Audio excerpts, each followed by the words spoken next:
আসসালামু আলাইকুম। আজ তৈরি করে দেখাবো চকলেট কেক। বিকেলে চায়ের সাথে টি টাইম কেক হিসেবে রাখতে পারবেন। এছাড়াও বাচ্চাদের স্কুলের টিফিনেও দিয়ে দিতে পারেন।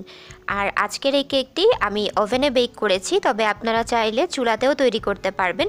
চুলায় কিভাবে কেক তৈরি করতে হয় তার একটা ভিডিও আমার চ্যানেলে দেওয়া আছে, ডেসক্রিপশন বক্সে ওই ভিডিও লিঙ্কটা পেয়ে যাবেন।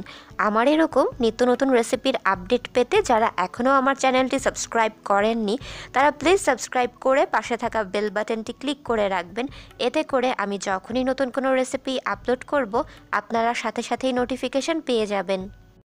চকলেট কেক তৈরির জন্য প্রথমে একটা মিক্সিং বলে আমি 3টি সাধারণ তাপমাত্রায় থাকা ডিম নিয়ে নিয়েছি। ডিমগুলো যদি ফ্রিজে থাকে অবশ্যই 1 ঘন্টা আগে বের করে নিতে হবে, আর বাটিতে যাতে কোনো প্রকার পানি না থাকে।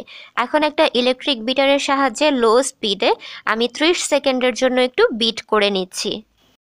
30 সেকেন্ডের মতো একটু বিট করে নিয়েছি। এখন আধা কাপ চিনি দিয়ে দিচ্ছি, তবে চিনিটা একবারে না দিয়ে অল্প অল্প করে 3 বারে দিব আর বিট করতে থাকবো। বিট করতে করতে যখন দেখবেন এরকম ঘন সাদাটে ক্রিমের মতো হয়ে আসবে তখন বুঝবেন বিট করাটা পারফেক্ট হয়েছে, কারণ এই বিট করার উপরেই আপনার কেকের সফটনেসটা নির্ভর করছে। এরপর দিয়ে দিচ্ছি 1/3 কাপ পরিমাণ সয়াবিন তেল, তবে একবারে না দিয়ে অর্ধেক অর্ধেক করে 2 বারে দিব আর বিট করতে থাকবো। অতিরিক্ত বিট করার প্রয়োজন নেই, জাস্ট তেলটা মিশে গেলেই আমি বিট করা বন্ধ করে দিচ্ছি। যেহেতু চকলেট কেক তাই ডিমের গন্ধ দূর করার জন্য 1 চা চামচ চকলেট এসেন্স দিয়ে মিশিয়ে নিচ্ছি, তবে আপনারা চাইলে ভ্যানিলা এসেন্সও এর পরিবর্তে দিতে পারবেন।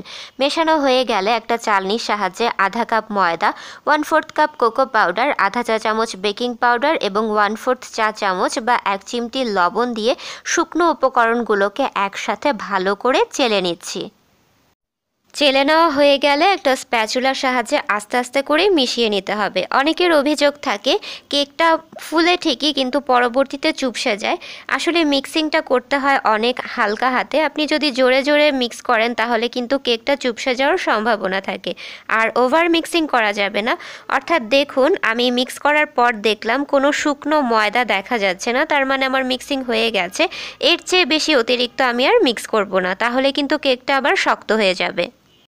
আজকের কেক বসানোর জন্য আমি এরকম লম্বা কেক টিন নিয়ে নিয়েছি। টিনের চারপাশে তেল ব্রাশ করে এরকম একটা বেকিং পেপার বিছিয়ে দিয়েছি যাতে কেকটা সহজে আনমোল্ড করা যায়। আপনারা চাইলে যে কোনো সাদা লেখার কাগজও বিছিয়ে দিতে পারবেন। এরপর আমি কেকের মিশ্রণটা ঢেলে দিচ্ছি। তারপরে কয়েকটা বাড়ি দিতে হবে যাতে ভেতরে কোনো বড় বাবলস থাকলে সেগুলো চলে যায়। এখন একটা ইলেকট্রিক ওভেনকে আমি 180 ডিগ্রি সেন্টিগ্রেড তাপমাত্রায় 10 মিনিটের জন্য প্রিহিট করে রেখেছিলাম। তারপর ওই একই তাপমাত্রায় আমি 35 মিনিটের জন্য বেক করব। তবে এক এক ওভেনের তাপমাত্রা এক এক রকম। আপনাদের ওভেনের তাপমাত্রার তারতম্যের উপর নির্ভর করে এর থেকে কম বা বেশি সময়ও লাগতে পারে। তবে এই কেকটা মাইক্রোওয়েভ ওভেনে হবে না, এর জন্য ইলেকট্রিক ওভেনই ব্যবহার করা লাগবে।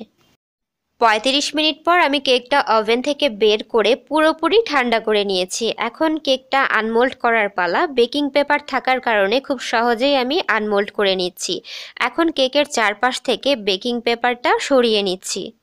কেকটা একদম নরম তুলতুলে এবং ময়েস্ট হয়েছে তা নিশ্চয়ই আপনারা দেখেই বুঝতে পারছেন।